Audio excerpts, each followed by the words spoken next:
Think that she lied to you, nigga. You caught with your when I'm popping them both, now they hot just like Bobby and Whitney. Say I'm a go, act like I don't know. But fucking I'm obviously winning. Don't make me go hit the bank. Take out 100 to show you our pockets are different. I'm out with you, and I only want Okay, I quit. So let's chat. Today we're going to be chatting about this video that has been going pretty viral around Twitter. It's a video of a mom and a dad like kind of rubbing each other up, showing each other some love in their home, in their kitchen, and their son is like there present or whatever. And so there are a lot of opposing views on like, is this or is this not appropriate? So before I get into how I feel about it, I'm gonna go ahead and let you guys see the video, and then we're gonna chat. Okay, so here we go.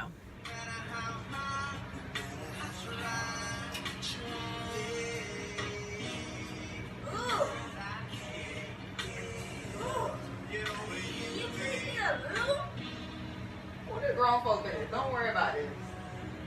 You don't know nothing about this. Mind your business.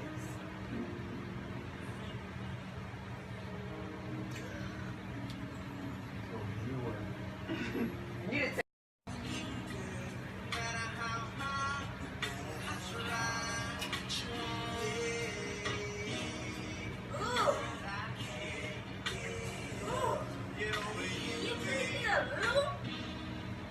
grown folk business. Don't worry about this. You don't know nothing about this. Mind your business.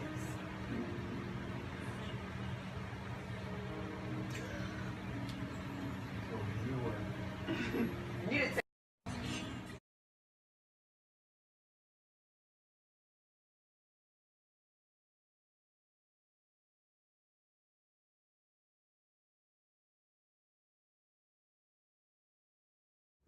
So my initial reaction to the video, let me tell y'all, so a bitch is still working to get this eyeshadow off my ass from the other day.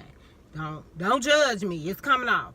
Anyway, my initial reaction to the video, I didn't really know how to feel. Like, I was trying to decipher exactly what it was I was feeling, because of course, like, the original Twitter caption was like, you know, kids need to see, somebody asked, how do we think that this is okay? And then the tweet that I saw quoted it with like saying, you know, all black children need to see their parents like this. They need to see their, boys need to see their fathers showing different types of affection. And so it was a lot of people just pretty much saying that they think that it is healthy. And the lady who's in the video, she also, like, I ended up seeing that she made a post, and that's how the video got around. And in the caption, which y'all saw, she mentioned how she also feels the same way. Like, I want my kids, my son, to see a healthy demonstration of like what love and affection looks like. And so originally I was like, okay, yeah, I could see that. And then, when it comes to topics like this, there's always like a couple of outliers. I like to follow people on Twitter who like to go against the grain, and so that way it challenges me to think about things in a different way. And of course, one person points out the fact that like she actually thinks that this is selfish on behalf of the mom. And I started to agree. And I don't know if selfish is the right word, but kind of inconsiderate, because like, yes, I understand where you're going. And like the mom says, well, I'd rather him see this than to see us fighting. And while that may be true, I think that the child's feelings, as far as like what they are and aren't comfortable with, aren't even being considered. Like, I think how you view this video has a lot to do with what you consider to be appropriate as far as PDA and your comfort level with PDA. Because like, if you see this and you think like it's nothing wrong, then you're probably comfortable with like displaying affection in front of other people, to a certain, like, to a higher degree than a lot of other people. And so I think that influences like how you see this video. Like, if you grew up in a home where like your parents was like rubbing all up on each other, then that's fine. And if you didn't, then you probably look at this and you probably feel a little uncomfortable. Like, you probably feel a little uneasy. Like, you shouldn't be looking at them, like, because this is like a private moment in your eyes. So something else that I saw that, again, an outlier, one of the outliers brought up was the fact that, like, the video feels sexually charged. And I couldn't put my finger on why when I was watching it. Like, I kind of felt uncomfortable or uneasy. And I didn't know why. I'm like, maybe it's just me. And I think it's because, like, for some of us, we would consider, like, that to be behavior that you do in private. And so, like, it was just real sensual. You know, they was, like, he wasn't grabbing her ass and she wasn't, like, you know, dry humping him or anything like that. But it just felt like they was getting ready to go to the bedroom. It felt like the beginning stages of, like, foreplay. And I understand that could be somebody looking at it with a sexual lens, because that's people saying, well, stop y'all sexualizing it, and it don't have to be that way. This doesn't look inappropriate. And I understand, but for some people, it's still gonna bring up that feeling. Like, for me, that is immediately where I went to. Like, I don't feel like I should be watching this. This feels like a very private moment between the two of you all. And, like, in addition to, like, your parents, but, like, I wouldn't even feel comfortable being like that in front of, like, my sibling. Or, you know, I think friends are a little different. Like, I probably do that, but they probably know, like, this bitch, they getting ready to go. They getting ready to go to the room. They getting ready to go fuck. Something like that. Like, I don't know. In front of, like, family, I just wouldn't feel comfortable. And that's not to say that other people shouldn't. I just think I agree with the girl pretty much saying, like, it just feels sexually charged. And I think that's the difference between saying, like there are different levels of what affection looks like. And the fact that this young boy, I don't like the fact that they don't consider his feelings. Like, and I think we need to do more of that with our youth in general. Like, and that's not to say that, like, you build your life around them.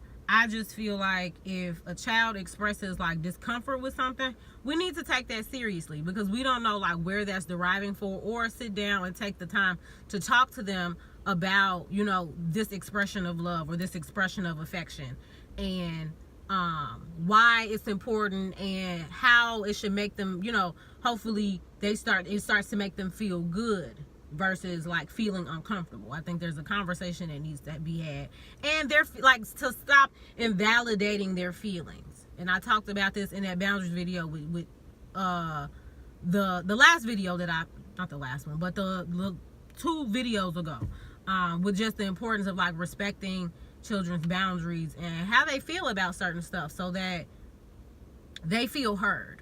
Like, just because you look at them and you see them as a child doesn't mean that, like, how they feel shouldn't be respected. And a parallel to this issue is the fact that would they do that, like, would they act in that same way in front of their parents? You know what I mean? That's what I think another issue with this is the fact that, like, you'll respect your parents and not doing certain things in front of them, again, out of, like, this respect that you have of how the behavior, of, like, the appropriateness of the behavior. But yet you won't consider that same thing with your children, or you won't respect, you know, what they have to say as far as, like, seeing this makes me uneasy or it makes me uncomfortable, and you just slide right past that. I hope that made sense. Like, I think it's interesting that we won't do certain shit in front of our parents. You know what I mean? Because we just know, like, we don't need to see that. It's a respect thing. But again, when it comes to, like, kids, motherfuckers will do anything in front of their kids, and that I don't think is okay. And again, like, giving them the safe space to say, I don't know how comfortable I am with that. I know when I got to a certain age,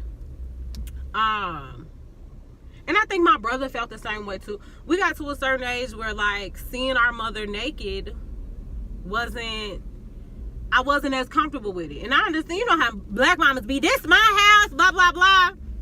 And even though she was that way, I didn't become that way. Like, I wasn't comfortable, like, really being, like, butt ass naked walking around the house until I got into my own space. And then even again, as I got a little older, like now I'm like that. But before, I don't know where that discomfort came from, because my mom was clearly an exhibitionist in the house, like a lot of black moms are. But I can't remember. I think me and my brother told her, like, yeah, Ma, can you put on some clothes?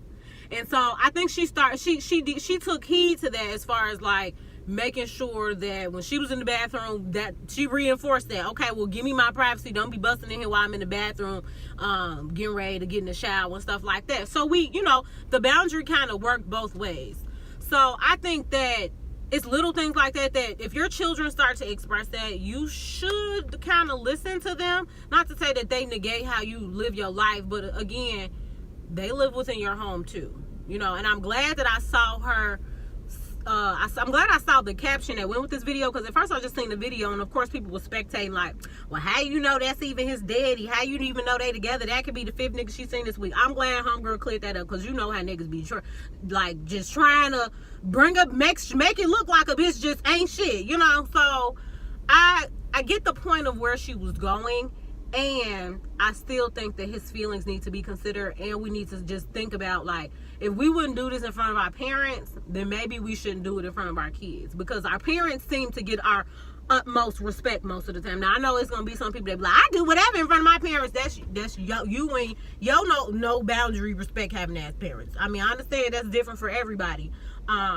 So I think that has an influence on how you see the video.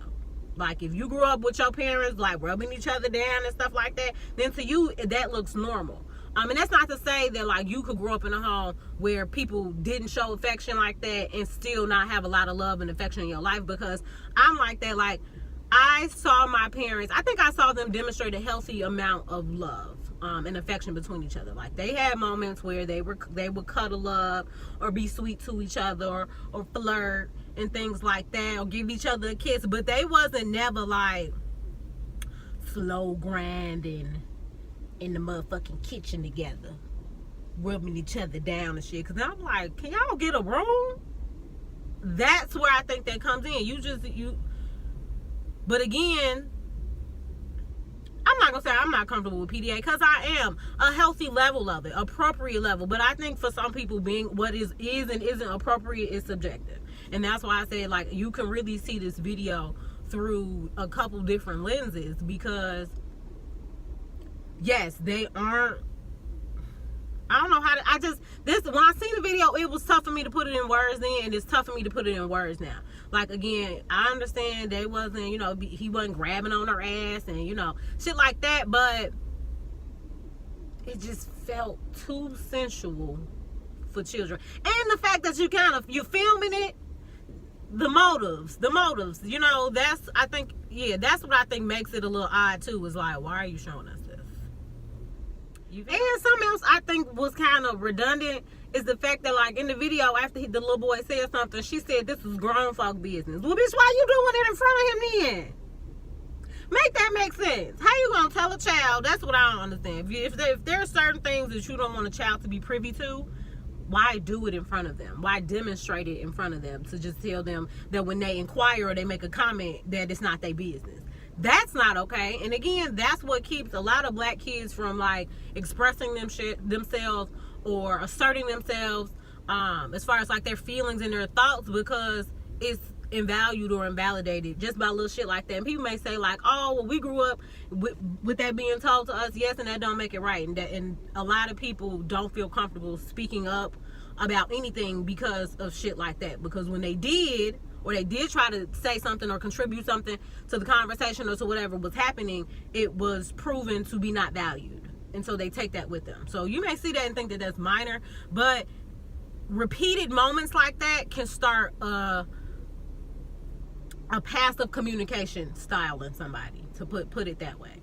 And I think another issue that needs to be talked about is, what type of conversation did his parents did they have with him after, like, seeing them exhibit that type of behavior? Because something that I seen people bring up on Twitter was like, okay, well, if he go to school and he gets to doing that with a little girl, he gonna get in trouble because that's what he's seeing at home. So I think that a conversation needs to have you know how your parents pretty much told you, like, sex is just for people, it's between two married people that love each other, and like that was, at least that's how I was kind of taught, like that's what sex is for. It's for two people who love each other and want to possibly reproduce.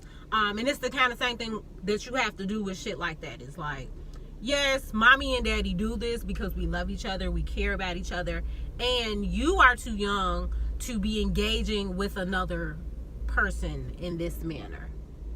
That's an important conversation, because if you don't, you know how many children go home and replicate the behaviors, the adult behaviors that they see in their house, and then people wonder where they get it from.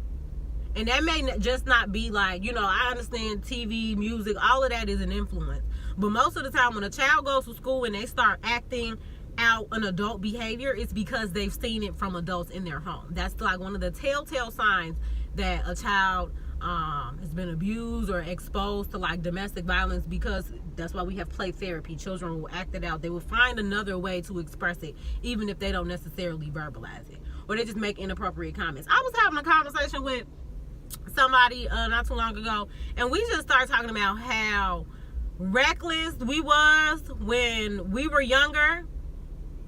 Like, and that little boy probably looked like he was maybe about 7 or 8 or so. But like we were having a throwback memory session about like grammar school, and if we was that fast then, we can only imagine how fast the kids are now, sneaking into the stairwell, kissing and giving jukes. I'll never forget I gave a juke in the bathroom. Fast, you know, and I didn't learn that at home. That just became a part of like the culture at that time. But still, like, when you don't have those conversations with your kids and you kind of leave room for them to just kind of figure it out on their own, then they getting into stuff that they really shouldn't be getting into, you know? So I just think we need to give more credit to how our children feel. I'm going to keep preaching that message, because I think it changes the dynamic of how they expect other people to consider them when they become adults. If your parents consider what you have to say and how you feel as valuable, then you will demand that from every other person that you meet as you grow up and you experience life. But if your parents dismiss you and your thoughts and your feelings and how you feel, then you grow up feeling like other people are going to do that too, so why try? Right? Yeah, that's pretty much it. So yeah, I think what else this video makes me think about is the fact that, and I challenge everybody to do this, when you see something on Twitter that has a whole bunch of retweets or whatever, and it sounds good, like it sounds right, so we kind of go with it.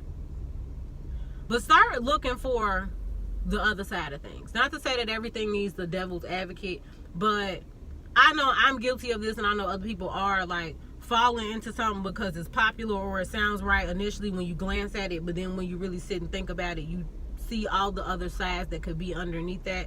I do that so often, where I'm like, damn, I thought this, and then I saw somebody say something wise or profound, or I sat on it a little longer, and then my true feelings about the situation kind of arise. So that's the challenge. All right, this was a cute little quick one. I got a couple of these lined up, just getting y'all in and out with a cute little viral story. So we got some more stuff coming this week. Can't wait to tell y'all about my weekend at Brewfest. All right, we got a story coming for that one. So y'all enjoy the rest of y'all day, okay?